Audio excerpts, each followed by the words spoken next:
Hi everyone, this is Wendy here.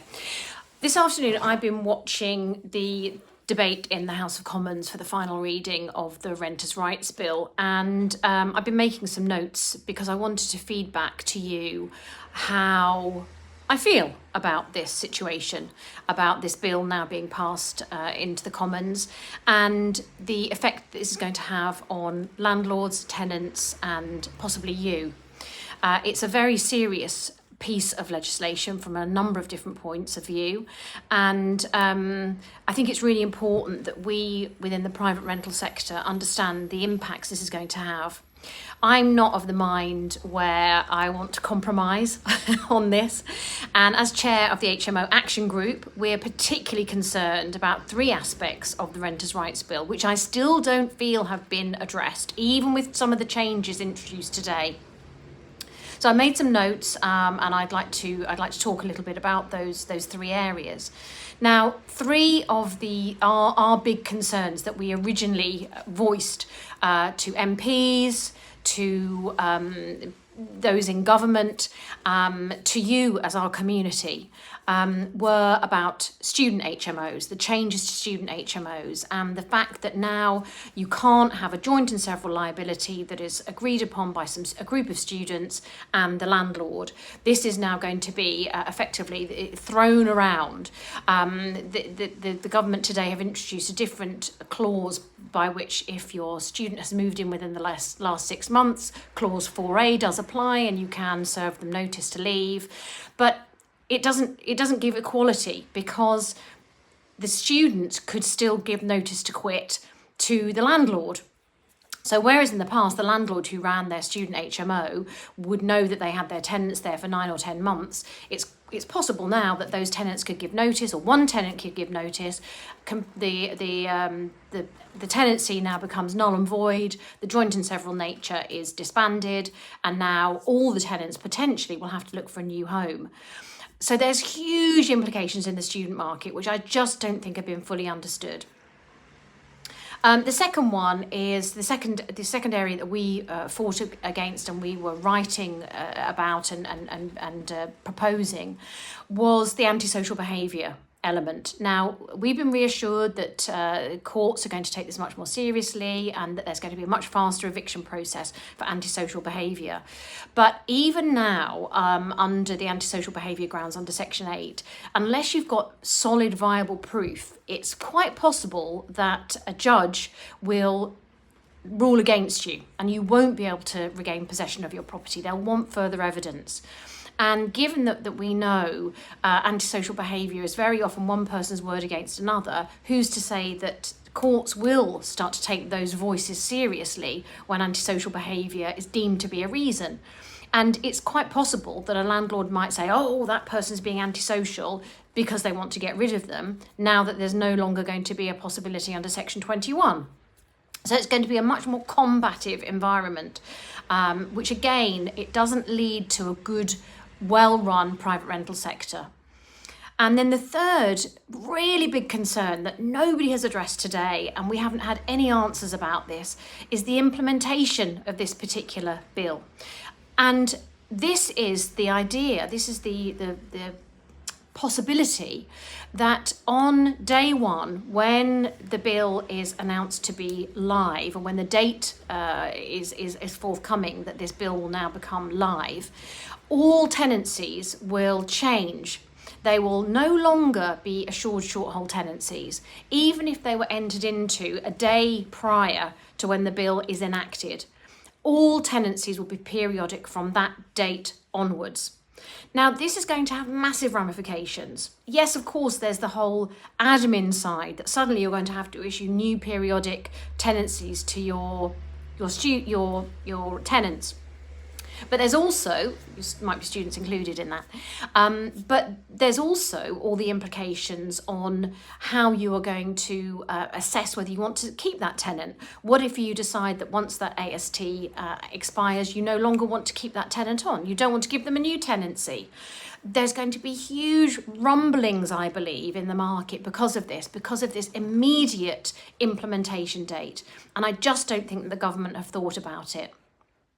Now, listening to the debate in the House of Commons this afternoon, I was shocked and appalled to hear some of the comments made by Matthew Pennycook.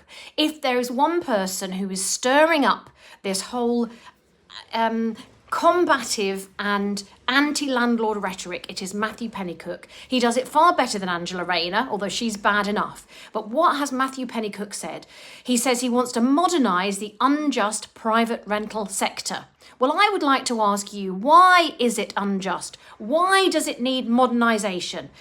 We had a perfectly good Landlord and Tenant Act, which has worked for years and years and years. It has allowed tenants to have a voice and have a say. It has allowed landlords to have a voice and to have a say. He's saying that this is going to drive up quality. I'm sorry, but in my experience, regulation never drives up quality. It increases costs. Yes, it bears down on those of us who are providing accommodation, but it never drives up quality. You can think again if you think regulation drives up quality. He's talking about unscrupulous landlords.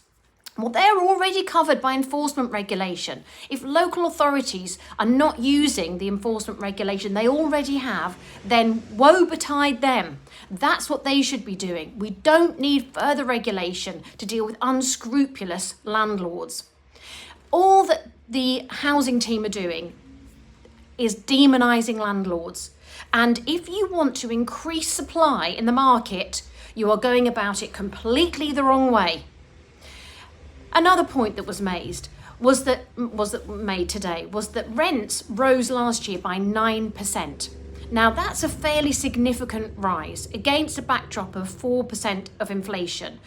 Rents have over doubled the general inflation rise. But if you look at a basic economic knowledge of supply and demand, you'll know that of course prices go up when supply goes down and when demand goes up as well. So it may well be a fairer deal for renters in the short term because of this legislation, but in the long term, this is just going to cause more and more problems for renters. Again, an unintended consequence that the government just do not seem to recognise. Now, it was raised in the House of Commons by a couple of Conservative MPs about unintended consequences. It was very nice to hear them speak of that particular phrase. But what I would say is, how sure are you that you can determine and predict what an unintended consequence is? Surely the whole point about an unintended consequence is that it is unpredictable. It's very difficult to know what an unintended consequence is going to be in advance. If we knew what it was, then we could predict it and we would legislate against it. But this is the problem with further regulation and legislation.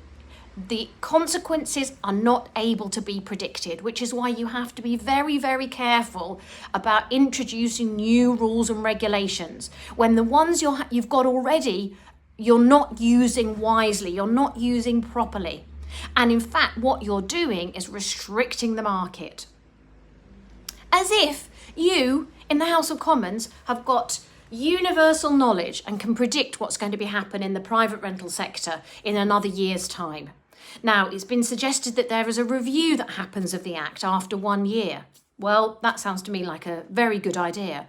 But how are you going to determine what the market impact is of that alone? Because there's many different factors that go into whether the private rental sector is efficient, effective, operating well. It isn't just legislation. It's interest rates, it's availability of properties, it's immigration. These have all massive factors on the private rental sector. So reviewing the impact of an act after 1 year seems to me to be incredibly naive, as if you can determine what the outcomes of that are going to be after 1 year just by looking at whether there's more houses to rent or whether rents have gone down. I mean, what markers are you going to use to be able to determine whether it's had an impact or not? It's naive beyond measure. Now, I believe that there are 3 things that are particularly important about, four things that are particularly important about this, the underlying if you like, message of this legislation, which I think are very, very damaging to the country. And I think we have to be aware that we are chipping away at some of the basic tenets of British life. Number one, property rights. Property rights are not just about property. In other words, houses, flats, apartments, farms, whatever. They're also about things you own, whether it's a bike, whether it's a laptop, whether it's a watch, whether it's a car. That is property. And this Renters' Rights Bill is effectively undermining your right as a property owner. In this case, it is real estate, but it's undermining your right to regain control of your property. Are we now saying in the UK that the government should be in control of something you have worked hard to buy, something you probably work hard to maintain, and something that you have invested in? Is that the government's right to be doing that?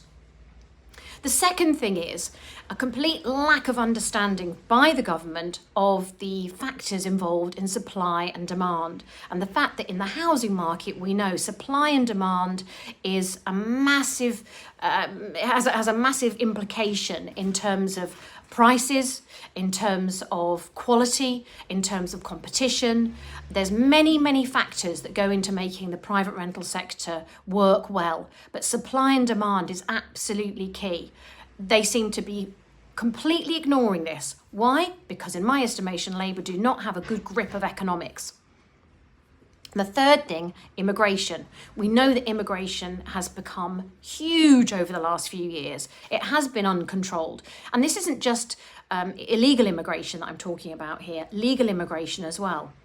I actually think immigration generally is pretty good for the UK. I like the mix of cultures and so on that we see.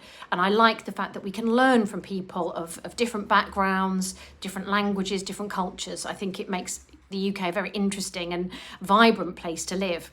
But when there is uncontrolled immigration, when the numbers are going up exponentially year on year, and many of these people coming into the UK, of course, can't buy property. They have to rent. And consequently, what it's meant is that there's a huge amount of a backlog as well of accommodation that could be used, such as short-term property that's being used to house immigrants. Is this what we want for our housing market? This has been a tremendous pressure on the housing market, much more than landlords selling up, but this is very rarely recognised and acknowledged. And the fourth point that I want to make is about home ownership. In the 1980s, the Conservative Party under Margaret Thatcher agreed and believed that home ownership was a real way for people to get established in their local communities, for them to take responsibility for owning something. And usually for most people, your home that you own is going to be the biggest investment that you make in any form of item that you ever buy. And by buying your own home, you're more likely to be invested in your local community, you're more likely to take pride in your neighbourhood, you're more likely to become more civic-minded.